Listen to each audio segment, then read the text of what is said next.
Finalmente chegou o momento de falar sobre as minhas leituras dos 3 últimos meses de 2020. Oi pessoal, eu sou o Murilo e sejam muito bem-vindos a mais um vídeo aqui do Auge Literário. Faz bastante tempo que eu não venho aqui conversar com vocês sobre as minhas leituras, e aí eu decidi mudar um pouco o formato desse vídeo aqui no canal, porque antigamente eu tinha o que rolou do mês, onde eu contava todas as minhas leituras mensais e também falava sobre filmes, séries, músicas que eu ouvi e curti durante o mês. Só que esse formato de vídeo era um formato que dava muito trabalho e eu não tava tendo condições de manter, então esse tipo de vídeo parou por esse momento e talvez no futuro volte, mas por enquanto agora eu vou conversar com vocês só sobre as leituras gerais. E aí também não vai ter uma regularidade mensal. Eu vou começar a fazer esses vídeos assim que eu tiver vontade de fazer. Então, sei lá, se eu ler 3 livros e eu quiser falar sobre esses 3 livros em um vídeo específico com vocês, eu falo. Ou se eu ler 20 livros e eu quiser falar sobre esses 20 livros com vocês, eu falo. E isso pode ser em um mês, 2 meses, 3 meses, 4 meses. Então vai ser um vídeo que não vai ter certa regularidade aqui no canal, mas eu espero que vocês gostem mesmo assim. Começando por A Parábola do Semeador, escrito pela Octavia Butler e traduzido pela Carolina Coelho, tá? Esse livro foi publicado aqui no Brasil pela editora Morro Branco. Eu li em outubro na LC dos Meninos lá do Lago nos livros e foi incrível, porque foi meu primeiro contato com a Octavia Butler. Eu curti demais e foi muito bom também compartilhar a experiência com o pessoal que estava participando da LC. Esse livro aqui basicamente é uma distopia quando uma crise ambiental e econômica meio que explode assim nos Estados Unidos. Os Estados Unidos e o mundo no geral viram um caos generalizado. A partir disso cria-se bairros murados, né, que é uma forma das pessoas garantirem a segurança delas, mas ainda assim isso não é seguro. E a gente acompanha então a nossa protagonista, a Lauren Olamina, que é uma moradora de um desses bairros, e ela vai perder tudo numa noite em que vai acontecer uma tragédia dentro desse bairro morado dela, e ela vai ser obrigada a fugir e a entrar numa jornada aí para atravessar os Estados Unidos em busca de segurança, né, para sobrevivência. Ao mesmo tempo também a gente vai conhecendo um pouco mais da protagonista e vai vendo sobre os pensamentos dela em relação à sociedade, à população e principalmente à religião e no que ela tem fé. E a partir disso a gente vai começar a entender um pouco do porquê o nome desse livro é A Parábola do Semeador e como que funciona essa nova fé que ela idealizou na cabeça dela e que aparentemente ela vai começar a disseminar entre as pessoas. Esse livro aqui é um livro muito bom, eu adorei ter lido esse livro. Dos livros que eu já li dela até hoje, eu li 2, esse foi o melhor até agora. Eu quero ver se Kindred vai desbancar ele, mas eu tô com certo receio de que Kindred talvez não desbanque ele, porque eu realmente gostei muito desse livro. Esse livro aqui também vai debater várias questões, a gente vai ter personagens pretos, e realmente é um livro onde existe muita diversidade étnica e a gente não sente que isso está sendo enfiado de qualquer jeito. Não vá ler esse livro achando que esse livro é só sobre isso, porque na verdade esse livro é uma outra coisa. A gente tá falando de caos, a gente tá falando de desastre ambiental e econômico, de injustiça e de luta por sobrevivência. E aí a partir disso também a gente vê como é que as coisas vão funcionar, porque, por exemplo, a questão do racismo, ela também existe aqui nessa sociedade, só que para uma pessoa preta ter determinados luxos é muito pior ainda do que no nosso mundo normal. Então todos esses problemas, essas mazelas sociais aqui, elas são amplificadas por conta dessa crise generalizada, por conta desse caos que tá o mundo. A escrita da Octavia é excelente, eu acho que ela é muito objetiva em vários pontos, e esse fato da escrita dela ser objetiva e também que complementa junto com o fato desse livro de ser narrado em primeira pessoa, deixa a história com um peso muito maior. Então certas cenas são descritas de uma forma que dão um impacto muito maior, porque aqui é como se a gente estivesse lendo o diário da Lauren, ela contando dia a dia do que tá acontecendo na vida dela. É um livro extremamente instigante, é um livro que você, a cada fim de capítulo, você quer continuar lendo. É um livro com uma diagramação incrível, é um livro super fácil de ler. Inclusive, vou comentar aqui também sobre a própria Morro Branco, porque é uma editora que eu não conhecia até esse ano, e eu passei a conhecer e eu gostei muito do trabalho. Ele sempre tem um trabalho impecável em questão de capa, em questão de diagramação, em questão de folha, trabalho gráfico, é sempre muito bom. Enfim, eu acho que é uma editora que realmente está acertando muito nas publicações dela, e é uma editora que me dá vontade de ter todos os livros, justamente pelo trabalho, que dá pra ver que eles têm um carinho muito grande na hora de produzir os livros deles. Então isso eu acho que conta muito na hora que você compra, pega o livro e vai ler, sabe? Você percebe que aquilo tá sendo feito com muito carinho e amor. Nesse livro aqui também existe uma questão muito polêmica, né? Que existe um relacionamento entre 2 personagens que é um tanto quanto estranho e que algumas pessoas dizem que configura pedofilia. Enquanto eu lia, eu achei o casal estranho, mas porque eu não achei que veria casais aqui. Só por isso eu achei estranho. Porque não acho que o casal que existe aqui seja um casal que configure um caso de pedofilia. O que acontece aqui eu não vejo como um abuso, como uma pessoa maior de idade abusando de outra que é menor, ou algo do tipo. Eu realmente vejo como um momento de necessidade, entre muitas aspas, e também como uma coisa que a situação acaba propiciando. Depois eu li Sempre Vivemos no Castelo e A Assombração da Casa da Colina, ambos escritos pela Shirley Jackson, publicados aqui no Brasil pela editora Suma, e traduzidos pela Deborah Landsberg. Esses 2 livros já tem resenha aqui no canal, então eu não vou falar muito sobre eles, eu vou deixar o vídeo da minha resenha, que tá completinha aqui nos cards. Na resenha eu falo sobre a sinopse de cada um dos livros, falo sobre os livros em si, as minhas impressões de leitura, falo sobre todas as adaptações que existem desses livros também, e também falo sobre o filme, que é basicamente ali a biografia da autora Shirley Jackson. Então é um vídeo realmente muito completo. Se vocês quiserem saber qualquer coisa sobre esses livros, vocês corram lá. Não tem spoiler nem nada. Só digo que foram livros muito bons e que eu curti bastante. Depois eu li Fragmentos do Horror, que é um mangá do Junji Ito, né? Que é o grande mestre do horror e do terror, mangaka. Esse mangá aqui foi publicado aqui no Brasil pela editora Dark Side Books e foi traduzido pela Akemi Ono. Esse mangá, esse volume, ele basicamente vai contar pra gente aí algumas histórias. Se eu não me engano, são 9 histórias, alguma coisa assim. São meio que contos ali em mangás, histórias curtas dentro desse volume. São histórias de horror.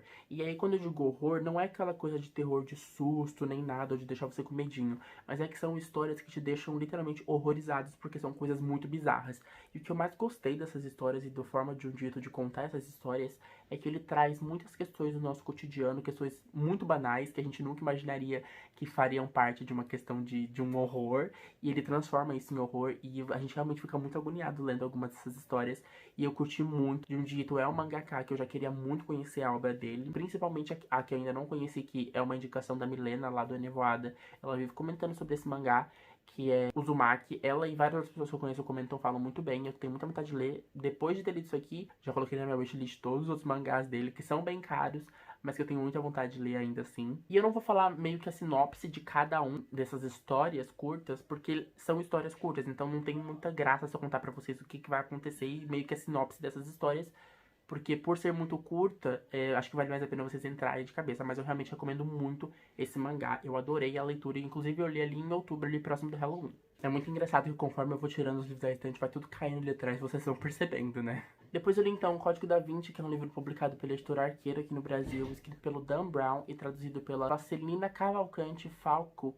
Como vocês bem sabem, eu tenho um projetinho junto com a Gisele lá do Minha Vida de Leitora, que é uma bookstagrammer, de leitura coletiva dos livros do Dan Brown, porque eu gosto muito do personagem dele, Robert Langdon, e dessa série que tem esses livros dele. E então a gente fez esse projetinho pra ler esses livros, e eu tô gostando bastante no geral do projeto. Mas aí também existem algumas ressalvas. Sobre esse livro, eu gostei. Eu acho que esse livro, ele tem várias coisas muito, muito boas. Tem umas coisas meio erradas aqui no meio. A gente, no meio do debate, a gente conversou sobre tudo isso. E aí a gente fica muito naquele pensamento, que a gente não tem muita certeza se realmente foi algo do autor ou se tem a ver com a tradução. Tem vários probleminhas assim, né? Mas, no geral, é basicamente uma fórmula padrão do Dan Brown de sempre. Então, alguém vai morrer e o Robert Langdon, por algum motivo, vai acabar parando nesse mesmo lugar onde essa pessoa morreu pra tentar entender o que tá acontecendo. E de alguma forma a polícia vai estar envolvida e a polícia vai achar que o Robert é culpado e vai começar a ir atrás dele. É sempre muito assim os livros do Robert Langdon. E aí no meio dessas coisas a gente sempre tem aquela carga de conhecimentos gerais e de história, que pra mim foi um dos maiores pontos do livro, de todos os livros do Dan Brown. Pra mim o maior ponto costuma ser a parte histórica, que é geralmente muito rica. E é muito bom porque ler esses livros aqui você acaba descobrindo tanta coisa aleatória que por mais que não vá super agregar na sua vida, são informações que são interessantes da gente saber. A escrita do Dan Brown também, eu acho ela uma escrita bastante regular, não acho super incrível, mas também não acho ruim, então aqui ela continua do mesmo jeito. O que mais eu gostei também, fora a questão histórica desse livro, é a parte da trama, porque de todos os livros do Dan Brown que eu li até agora, eu acho que a trama desse é a trama que mais me agrada, que é aquela trama que vai envolver a questão do sagrado feminino e de várias questões que são extremamente polêmicas, tanto que obviamente é um livro que quando foi lançado gerou polêmica e problemas com a igreja. Eu gosto muito desse tipo de coisa, porque eu acho que a gente tá no mundo pra refletir sobre certas coisas mesmo, e não pra simplesmente aceitar o que vem de cima. E aqui é basicamente um livro todo embasado no questionamento de coisas que são ensinadas desde pequeno pra todas as pessoas. E é muito legal. A revelação final desse livro é incrível, apesar de que eu já tinha descoberto a revelação e os personagens não, mas é incrível, eu gostei bastante. Então, de trama, esse aqui é o melhor pra mim. Mas, como livro no geral, eu ainda acho que Anjos e Demônios é o melhor livro do Dan Brown pra mim até agora. Depois eu li Daqui Pra Baixo, que é um livro do Jason Reynolds, tá? E traduzido pela Ana Guadalupe. A capa dele é toda meio metalizada, então a luz tá brilhando tudinho. E esse livro é publicado aqui no Brasil pela editora Intrínseca. Esse livro aqui vai contar a história do Will. O Will é um garoto que mora junto com a sua família, e acontece que um dia o irmão dele é morto a tiro, e aí ele decide se vingar, porque nesse lugar onde ele mora existem certas regras de que toda vez que algum dos seus é morto, você tem que procurar quem foi a pessoa que matou e se vingar dessa pessoa. Essa eu acho que é a sinopse mais básica desse livro, até a sinopse que tá aqui. porque é um livro que ele é bastante rápido de ler e ele é bastante curto também. É um livro todo em versos, tá? E é só que ele não é aquele livro difícil de entender. E ele também é um livro bastante instigante, então conforme você tá lendo, você vai querendo terminar logo, porque como é uma leitura muito rápida, você lê, sei lá, 5 páginas por minuto, então é muito rápido. Eu acho que é um livro mega importante, primeiro porque é escrito por um autor negro, e segundo porque esse autor negro, que é o James Reynolds, tá contando aqui basicamente sobre várias coisas. É um livro que a gente pode fazer alusão a várias coisas no nosso mundo normal. Ele fala basicamente aqui sobre o ciclo de violência que existe e que a gente pode associar ao ciclo de violência da periferia em si mesmo, que é um ciclo que muitas vezes é perpetuado por conta de algo que vem imposto de cima, né? Então tem várias questões que a gente pode refletir durante a leitura desse livro. Esse livro aqui também tem um negocinho do fantástico ali durante a leitura dele, o que me pegou de surpresa, porque eu não imaginava que ia ter isso no livro, mas conforme eu tava lendo eu fiquei mais curioso pra continuar lendo, pra terminar logo e entender o que tava acontecendo.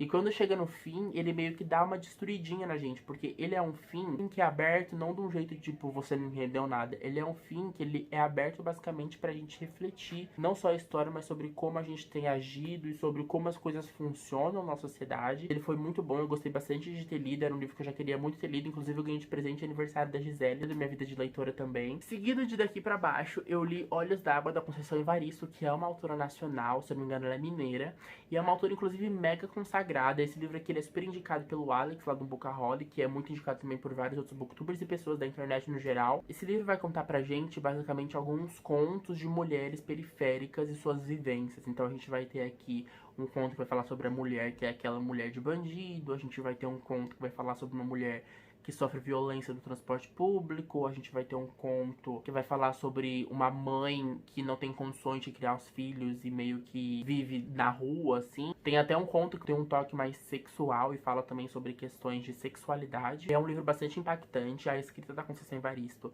ela é bastante subjetiva, tá? Quando eu digo subjetiva, eu quero dizer bastante poética, ela é bastante floreada em vários sentidos. Então, por mais que seja um livro fininho, ele não é um livro tão fácil de ser lido, tá? Tanto pela questão da escrita da autora, que pra alguns talvez seja um pouco ruim, porque no meu caso eu sou uma pessoa que não curto muito escritas subjetivas, escritas poéticas, tá? O floreado eu até gosto, até certo ponto. Agora, quando se torna extremamente poético, me dá um pouco de problemas. Não é super difícil de entender, tanto que esse livro que eu consegui ler, só tive alguns probleminhas, porque chegou uma hora que eu tava ficando cansado de ler por conta dessa linguagem, dessa escrita da autora. As histórias dessas mulheres, elas realmente são muito tocantes, são histórias tristes, e aí chega num ponto até que é polêmico. Por quê? Eu gostei desse livro, mas eu não achei ele super incrível. Eu acho que é um livro que ele tem que sim ser lido por várias pessoas, mas eu acho que é um livro que vai tocar muito mulheres, e mais especificamente mulheres brancas. Porque esse é um livro que vai falar sobre a vivência de mulheres pretas. E assim, eu não sou mulher, mas eu sou preto e eu moro na periferia, que é a realidade dessas mulheres aqui. Então, muitas situações que existem aqui nesses contos são coisas que eu já vi, sabe? São coisas que, sei lá, um vizinho já passou, alguém que mora na minha rua já passou. Então, não me impactou tanto. É até meio bizarro falar isso, porque são coisas totalmente repugnantes, assim, deveriam impactar. Mas infelizmente a gente vive num mundo e numa sociedade onde coisas bizarras acontecem, né? Violência acontece muito frequentemente, a gente acaba normalizando isso, tornando isso comum, quando na verdade não é. E aí eu acho que são histórias que vão tocar mais pessoas que não vivam, que não estejam dentro desse meio, dentro da favela, convivendo com mulheres pretas da favela. Porque aí essas pessoas vão começar a ter um pouco mais de ótica em relação a isso. Eu só não acho o livro incrível porque realmente não me tocou tanto, apesar de ser um livro extremamente forte e que vale a leitura para conhecimento e tal. Eu acho que é um livro que pode abrir muito mais sua cabeça para ter uma consciência social. E você tá gostando dos meus comentários sobre as minhas leituras? Se sim, já deixa o seu gostei aqui embaixo, que é muito importante para a plataforma do YouTube entender que você tá gostando desse vídeo e passar a recomendar esse vídeo para mais usuários aqui dentro da plataforma do YouTube. E também se inscreve no canal se você ainda não é inscrito e ativa o sininho de notificação, porque assim toda vez que sair vídeo novo, você vai ser notificado sobre esse novo vídeo e vai poder vir correndo para assistir. E vamos continuar com as leituras. Eu li um conto no Kindle que foi um conto mega legal, que eu gostei pra caramba, que é As 220 Mortes de Laura Lins, do Rafael Weschenfelder. Eu vou ver se dá pra deixar aqui a capinha e mostrar pra vocês. Basicamente esse conto vai ser aquela história onde alguém vai morrer, vai ter essa questão da morte, e aí toda vez que a pessoa morrer, eles vão ter que retornar ao mesmo dia e viver o mesmo dia até que eles consigam mudar esse destino pra poder continuar a vida deles normalmente. Eu adoro esse tipo de história, bastante similar com aquele filme A Morte dá Parabéns, inclusive é um filme favorito meu. E eu curti muito esse conto, eu acho que é um conto que tem uma escrita muito boa, é extremamente divertido, entretém muito, é mega curto também, rápido de ler, e eu acho que a trama também, apesar de ser uma coisa bem clichê, bem comum, assim, acho que todo mundo já deve ter assistido algum filme ou lido algum livro que tem esse tema em comum, ainda assim eu acho que o autor foi bastante inventivo em como ele escreveu, sabe? Porque conforme esses dias vão se repetindo e o nosso protagonista vai começando a entender como que vai dar essa morte, as situações vão ficando um pouco diferentes. Ele começa a conseguir ludibriar a morte ali, digamos. Então aí vai se criando várias situações e a gente vai passando por várias situações e vai entendendo mais coisas e conhecendo e indo junto com eles nessa aventura de tentar sobreviver a esse dia, sabe? E aí, quando a gente acha que as coisas vão ser super felizinhas, porque é um conto que tem essa pegada de meio esperança, assim, apesar de ser um negócio meio tenso, tipo, você vai morrer todos os dias até que você consiga não morrer. Quando chega no final, a gente tem essa revelação final que é muito triste, é um negócio que a gente fica meio tipo, nossa, dá um apertozinho no coração. É triste também o passado dos personagens, quando a gente vai entendendo a história dos personagens, qual é a relação deles, é uma coisa que vai dando também, começando a dar um apertozinho no coração, e a gente começa a ler com um gostinho amargo na boca, porque é uma história que, ao mesmo tempo que ela é divertida e entretém, ela é bem agridoce, assim. Depois eu li Sétimo Dia, da Andressa Sofia, tá? Sétimo Dia, gente, é um conto muito legal. A Andressa Sofia, inclusive, é a dessa lá do Louca dos Livros. Esse conto aqui dela, basicamente, eu não tenho certeza, porque, assim, aqui meio que eu entendi que existe uma releitura de uma história bíblica, e aí eu não sou religioso, então eu não sei como necessariamente a história original, mas é basicamente ali uma releitura, digamos que de Adão e Eva, e aí tem alguns elementos ali. É super curto também e é super interessante porque eu não sou religioso, mas eu gosto bastante desses livros que fazem essas releituras de questões bíblicas, né? Por exemplo, Os Instrumentos Mortais, os livros da Cassandra Clare, que são basicamente inteiros embasados em questões bíblicas. Eu gosto bastante desse tipo de história. E aqui eu gostei porque envolve esses personagens que são figuras famosas, né? Célebres, todo mundo já conhece, como Adão, Eva, Lilith e tal. Gostei principalmente por conta da escrita. A escrita da Dessa é muito boa, eu realmente gostei muito. Eu acho que é o tipo de escrita que ela pode escrever qualquer coisa que talvez eu fique interessado a ler só por conta da escrita dela. Isso acontece com algumas pessoas, alguns autores pra mim, que às vezes eles escrevem sobre temas que não me interessam tanto, mas por eu saber que é aquela escrita que eu gosto, eu vou querer ler aquele livro justamente por causa da forma como o autor ou o autor escreve. Isso é muito, muito bom. Eu realmente recomendo, e se é um livro que talvez não esteja de graça no Kindle Unlimited ou coisa do tipo, é também super baratinho. Como vocês bem sabem, esses e-books de conto nacional e coisa assim na Amazon geralmente costuma ser um valor super acessível, então eu realmente recomendo. Depois eu li, gente, A Noite Cai, do Camila Cerdeira, que é um autor trans não binário, e inclusive é um autor super divertido, super legal, tá? Eu conheço. Eu curti muito esse conto, tá? Aqui a gente vai ter então essas duas irmãs que são bruxas de Yorubá. Numa noite ali, uma dessas irmãs vai ter que ficar mais tarde na faculdade pra resolver questões de trabalho de faculdade, e do nada vai surgir um lobisomem dentro da faculdade, e as duas irmãs vão ter que se juntar pra poder entender o que tá acontecendo e resolver esse problema desse lobisomem que tá solto aí. E primeiro, a gente tem vários personagens pretos, a gente tem personagem trans, a gente tem essa mitologia Yorubá, que são essas irmãs, são bruxas Yorubá, que é uma coisa não convencional para os escritos aqui nacionais. Nos últimos tempos a gente tem visto algumas histórias que envolvem mais uma mitologia mais africana, como por exemplo o Filho de Sangue e Osso, Bruxa Cata e coisas assim.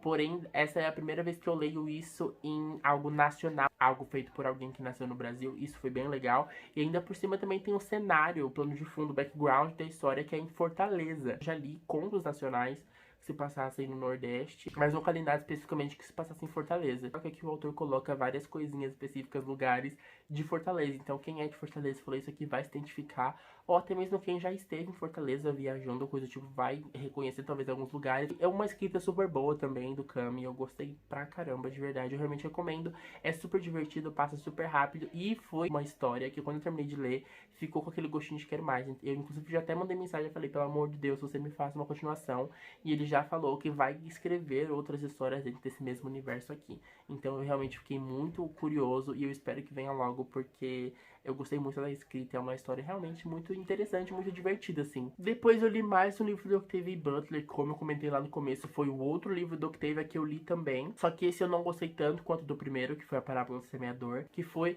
Despertar, tá? Esse livro foi publicado aqui no Brasil também pela editora Morro Branco e traduzido pela Essi Regina Candiani. Esse livro aqui a gente vai ter então uma ficção científica mais voltada para o lado de extraterrestres. O mundo teve uma terceira guerra mundial e chegou num ponto dessa guerra onde o mundo estava prestes a literalmente ser extinguido, sabe? A tecnologia aparentemente era mais avançada, então meio que os seres humanos criaram armas bizarras para explodir o mundo. Mas antes que eles conseguissem acabar com o mundo, matar, dizimar a raça humana, surgem uns alienígenas que vão resgatar algumas pessoas aí da Terra selecionadas e vão levar essas pessoas por uma nave até então sem motivo aparente. Aqui a gente tem a nossa protagonista, a Lilith, foi uma dessas resgatadas e que tá presa dentro de uma nave e ela não sabe nada que tá acontecendo. Eles mantêm ela dentro de um quartinho, ela não tá entendendo nada, mas aí conforme a história for passando a gente vai entendendo onde ela está, quem são esses alienígenas que pegaram ela e principalmente a gente vai entender qual que é o propósito desses alienígenas com a raça humana. E é aí que começa o conflito da história. Essa é uma história que vai falar bastante sobre o existencialismo e de quem é o ser humano dentro de um universo tão vasto, onde tantas outras coisas com certeza existem, porque com certeza esse universo é do tamanho que dizem, não existe o ser humano aqui. E vai falar também muito sobre livre-arbítrio. É uma história que vai ter várias questões, inclusive um dos pontos mais fortes para mim dessa história foi as questões para discussão que a editora Morro Branco levanta aqui no final do livro. No geral, eu gostei desse livro, tá? Eu não achei um livro ruim de forma nenhuma. Eu só acho que eu fui com uma expectativa e aí minha expectativa foi quebrada. Por quê? A gente tem algumas diferenças em relação à Parábola do Semeador aqui. Esse aqui é um livro narrado em terceira pessoa, o que já deixa pra mim o ritmo da leitura um pouco mais lento. É um livro também onde não tem tantos diálogos assim, onde as coisas demoram pra acontecer. Eu diria que talvez seja um livro monótono pra algumas pessoas. Porque por mais que seja um livro cheio de muita riqueza de detalhes, de muito conhecimento, de muitas coisas estranhas, porque eu definiria esse livro como um livro estranho, inclusive eu acho que ele é propositalmente feito dessa forma, para ser estranho, porque aqui a gente vê os seres humanos lidando com seres totalmente estranhos pra eles, extraterrestres. E aí eu acho que a forma como esse livro foi escrito deixa isso muito claro, sabe? Então, ao mesmo tempo que os nossos personagens aqui estão vivendo essa estranheza com os outros seres, a gente tá vivendo uma estranheza de ler esse livro, porque eu senti que eu tava lendo uma coisa estranha. E eu não tava conseguindo bater muito bem com o fato do livro ser meio monótono, ser meio lento. E eu não tenho nenhum problema com isso, geralmente, mas eu não tava conseguindo bater muito com esse livro. Mas ainda assim foi uma experiência muito legal. Não fiquei super instigado pra continuar a ler, né? Que é uma trilogia, já tem o segundo aqui no Brasil, que é o Ritos de Passagem. E o terceiro acho que tá pra sair ainda. Mas talvez eu leia pra finalizar e pra ver o que rola. Ela era, né, uma mulher muito perspicaz em relação aos pensamentos e as ideias dela.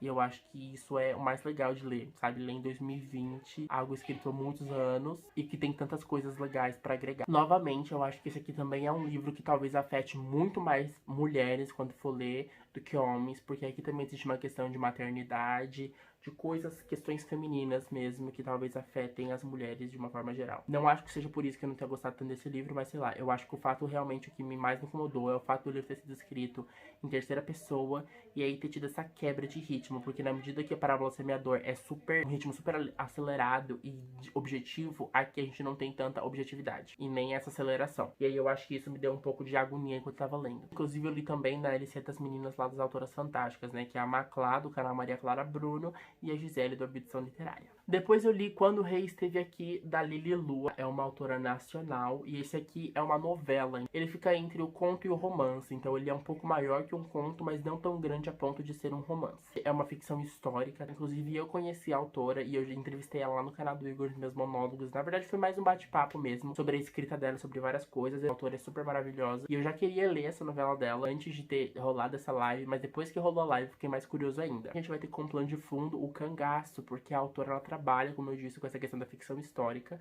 brasileira principalmente. A gente vai ter um reino, né, que é o reino da Oceania do Norte, e esse reino meio que tá prestes a ter um conflito ali com o pessoal da Oceania do Sul. Para evitar esse conflito, o rei vai acabar vindo aqui pro Brasil, pro Maranhão, pra tentar encontrar o herdeiro dele, que eu não lembro exatamente por qual motivo, mas ele foi deixado aqui no Brasil. Inclusive esse rei também tem uma outra filha, né? Porém ele tá procurando o herdeiro homem. A gente vai perpassar aí por essa questão de encontrar esse herdeiro pra poder levar esse herdeiro de volta pra Oceania do Norte e tentar trazer a paz por esse reino, né? Eu não lembro tanto porque ele já faz algum tempinho, mas eu posso dizer que eu gostei muito da escrita da Lili Lua. Não vou dizer pesadas, mas é uma coisa mais madura. Então aqui a gente vai ter jogo político. Existe a questão do cangaço também, que é muito interessante. LGBTQIA+, aqui também, então a gente tem essa representatividade, que inclusive, não esperava isso aqui. Se não me engano, a autora é da comunidade LGBTQIA+, mas eu não imaginava que ia ter essa representatividade aqui. E é de uma forma super orgânica, de uma forma super bonitinha. O cangaço aqui é um plano de fundo e esses personagens que fazem parte desse movimento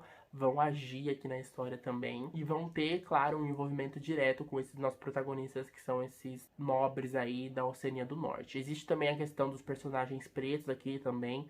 Então a gente também tem essa representatividade preta. E aí quando eu falo assim pra vocês sobre todas essas coisas, parece que eu tô falando só sobre uma história que traz várias representatividades, só por isso que ela é boa.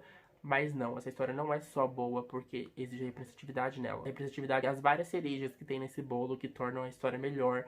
Mas só pela escrita da autora eu acho que já vale a pena você ler.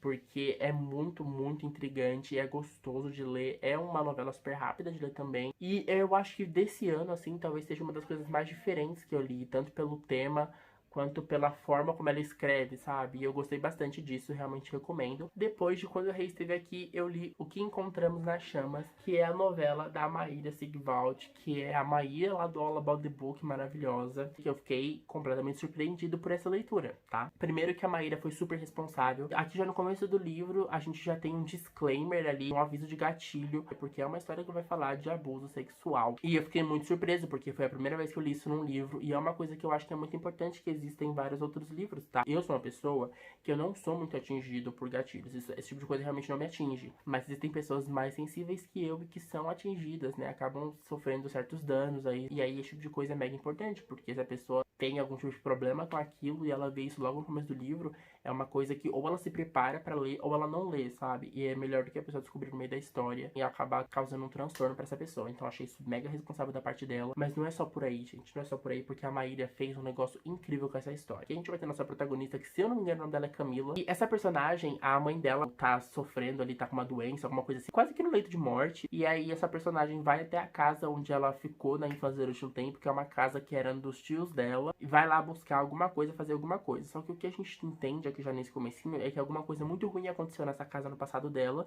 E conforme a gente vai lendo, a gente vai descobrir então o que ela foi fazer nessa casa e o que aconteceu com ela no passado ali dentro. E aí o livro ele vai começar a trabalhar com dois tempos. A gente vai ter os flashbacks e o momento do presente. E o que é incrível é a passagem de capítulo. Porque a cada capítulo a gente vai ter essa alternância entre passado e presente. Só que a forma como é a transição de capítulo, que foi uma coisa que me deixou de queixo caído. Essa é uma leitura extremamente instigante. É uma leitura que vai te dar certa agonia.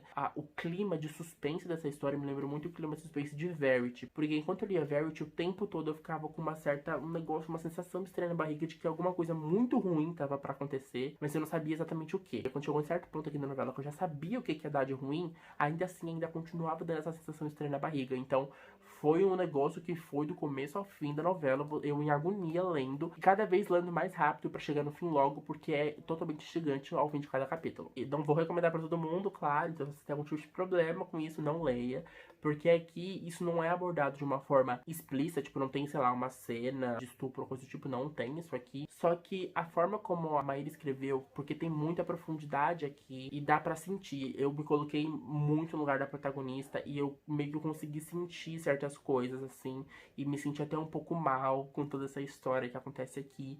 Não ao ponto de me deixar mega mal, mas eu acho que se você tiver algum tipo de problema com isso, talvez você fique muito mal mesmo. Então eu realmente não recomendo. Não foi tratado de uma forma rasa e também não foi tratado de uma forma desrespeitosa. É uma novela também que leva muito pra superação. Ela tem a mensagem dela, que pra mim a mensagem final disso aqui é a superação, né? A pessoa abusada entender que aquilo não é culpa dela e nunca é culpa da vítima. Eu adorei isso aqui. Eu realmente fiquei muito surpreso e eu espero que ela lance outras coisas e que sejam tão boas quanto. Depois, então, eu li O Símbolo Perdido, que é outro livro do Dan Brown, que esse aqui já é o terceiro livro da série do Robert Langdon, que apesar de ser uma série, como eu já disse, é antológica, então cada livro é uma história diferente, só com o mesmo protagonista. Esse livro foi publicado aqui no Brasil pela editora Arqueiro e traduzido pela Fernanda Abreu. E, sendo bem sincero, não gostei tanto desse livro, tá? Acho que me incomodou mais aqui é que a gente tem muitos personagens burros. Eu gosto que aqui o autor mudou o cenário, a gente não tá mais na Europa, a gente tá nos Estados Unidos, isso foi bom. O começo desse livro aqui é o mais diferente de todos os livros dele até agora. Mas o grande problema dessa história é que a gente tem um vilão completamente sem sal, um vilão meio tô nem aí pro vilão, sabe? Muito fraco. É um vilão também extremamente previsível. E aqui eu também percebi que o autor, ele chegou num momento onde ele tá reciclando tanto as histórias dele, que tá começando a ficar uma bagunça. Quando de reciclar, é porque em todos os livros dele, basicamente, ele pega elementos do livro anterior e dos anteriores pra poder transformar essa nova trama. E aqui eu percebi também que em certo momento o livro ficou completamente desconexo, porque chegava a certo ponto, ele começava a enfiar um monte de coisa que a gente já tinha visto até em outros livros dele. Faz sentido no fim das contas, é interessante essa resolução que ele criou, mas ainda assim é uma bagunça. A pessoa quer fazer um bolo, em vez dela fazer um bolo com os ingredientes normais de fazer bolo, ela quer fazer com os ingredientes normais, mas ela também quer enfiar um bis, um M&M's, uma essência de baunilha, quer enfiar um monte de coisa além que não precisa, que são elementos legais, mas que não precisavam estar ali. E é isso que acontece aqui. A primeira metade desse livro é fantástica, e aí a segunda metade começa a ficar uma bagunça, uma farofa, que é até divertidinha de ler, mas em certos momentos estava começando a me deixar extremamente irritado, e foi uma coisa surpreendente pra mim, porque eu não costumo ficar irritado com personagem de livro, tá? Não costumo mesmo ficar irritado com personagem de livro, assim como não costumo ter grandes emoções. Tipo, tem gente que fala, ai, chorei, ai, não sei o que lá. Já chorei lendo livro? Já, mas eu não costumo ser esse tipo de leitor. E aqui eu consegui ficar extremamente puto com vários personagens. Coisas que o personagem protagonista não estava entendendo, mas que eu já tinha entendido. E eu tava quase entrando no livro pra gritar na cabeça dele e falar, amor, e é isso aqui. Muito estresse com esse livro. Não foi o pior livro da minha vida, mas eu acho que de todos os Dan Brown, esse aqui vai acabar sendo o piorzinho deles, tá? Eu acho que é um livro bem regular, mas realmente de todas as histórias que ele já escreveu, esse aqui é o mais meh. Depois eu li Eu, Robô, do Isaac Asimov, que foi traduzido pela Aline Storto Pereira e publicado aqui no Brasil pela editora Aleph.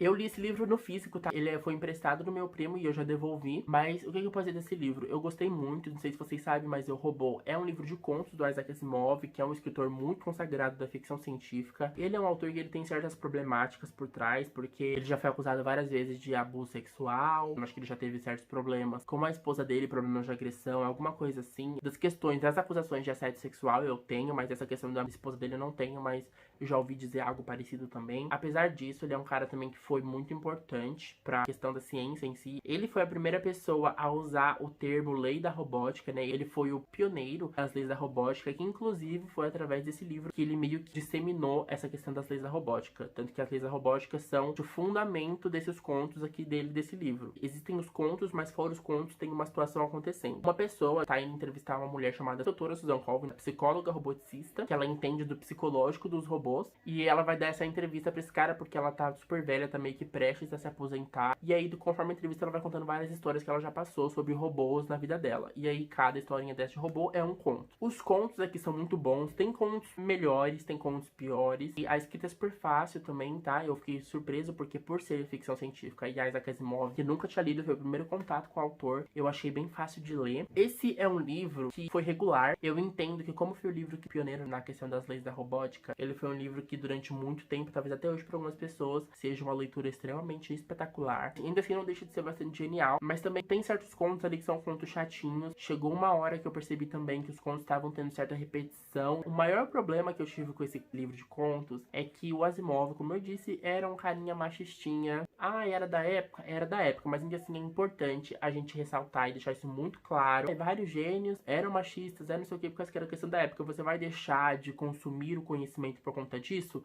Não. Mas também eu acho que é importante a gente não apagar isso. Por exemplo, o que estava acontecendo com o Monteiro Lobato recentemente. Uma neta dele, né, uma parente aí da família dele, queria ou quer reescrever o Sítio Pica-Pau Amarelo, as obras dele, tirando esses traços racistas. Só que ela não queria fazer isso simplesmente por questão de reparação, porque Monteiro Lobato é um clássico infantil, né? Muita criança cresceu assistindo e lendo as coisas do Monteiro Lobato. Só que assim, o que ela queria fazer na verdade era apagar que o vô dela era racista e não simplesmente fazer uma obra politicamente correta. E eu acho que é isso que é importante a gente não fazer. A gente tem que falar mesmo. O cara era genial, o cara era inteligente, agregou com certeza pro conhecimento científico geral, mas a gente não pode deixar de falar que era mega machista, que era um assediador, infelizmente, era um cara inteligente, mas também era um bostinha em outros aspectos da vida. Mas no geral gostei, como eu disse, e eu tenho bastante interesse em continuar lendo os outros livros dele. Quero ler a Saga dos Robôs e também quero ler a Fundação, que são as obras mais famosas dele, né? Interferência aqui do futuro, porque eu tava editando o vídeo agora e eu esqueci de mencionar que o Isaac Asimov não só era assediador, como misógino e machista, mas também no livro dele, pelo menos Meu Robô, a gente tem sim traços de machismo. Então Então tem momentos em que tem a personagem feminina, existem certos tratamentos em relação a ela, certas frases que deixam muito clara que o autor era machista. Então isso não é dúvida para ninguém. Isso porque em Eu, Robô eu não encontrei tantas frases assim, mas acredito que em outros livros tenha mais, até porque tem várias outras booktubers que eu conheço que já comentaram sobre alguns livros dele e sobre traços machistas nas obras dele. Então não só era um machista pra ele, como ele deixava isso transparecer nas obras também. E por último, a minha última leitura, porque esse vídeo já está enorme, eu não sei como eu vou fazer pra editar isso, vocês que lutem pra assistir até aqui. Mas a minha última leitura é uma leitura que inclusive já saiu o vlog aqui no canal, que foi Elantris, do Brandon Sanderson. Esse livro aqui foi publicado aqui no Brasil pela editora Leia, que é uma editora que é muito confuso, que eu não entendi mais o que tá acontecendo com a Leia, porque tem gente que fala que a Leia faliu, que ela não existe mais. Tem gente que fala que ela existe, só que só vende e-book agora, enfim. Só sei que a Leia largou os direitos do Brandon Sanderson aqui no Brasil, não publica mais. Esse livro que eu tenho aqui é raro, os livros de Mistborn são raros, não são mais impressos, enfim. Um tralalá enorme. Eu li esse livro, né, a tradução desse livro aqui é da Márcia Blasques, e eu amei esse livro. Como eu disse, tem um vlog aqui no canal, então eu vou deixar o link do vlog aqui nos cards ou na descrição aqui embaixo. E vocês corram lá pra assistir. É um vlog que ele tá bem grandinho, mas tô contando todas as minhas impressões de leitura sobre esse livro, que inclusive é um calhamaço, tá? Eu demorei meses pra ler esse livro. E esses daqui foram os livros físicos que eu li, tá? Fora os vários outros e-books que estão nesse vídeo. Link de compra de todos esses livros que eu mencionei nesse vídeo vão estar aqui na descrição. Aí vocês podem acessar e adquirir o exemplar de vocês. Ou se quiserem adquirir também outros livros ou qualquer outro produto lá na loja da Amazon, vocês podem usar o link geral de compras que também tá aqui embaixo, tá? Lembrando que cada vez que vocês usam esses links aqui do Auge Literário, vocês ajudam muito financeiramente, porque eu recebo uma comissão em relação à compra de vocês. É uma forma muito boa de apoiar aqui o produtor de conteúdo. Não se esqueçam de deixar o like aqui embaixo, que é muito importante pro vídeo ser recomendado, né, para outras pessoas aqui na plataforma, e também se inscrever no canal e ativar o sininho de notificação se você ainda não foi inscrito, ou se você já é inscrito e ainda não tem o sininho de notificação ativado, ativa, pelo amor de Deus, porque assim toda vez que sair vídeo novo aqui no canal, você vai ficar sabendo desse vídeo. Um beijo e boas leituras!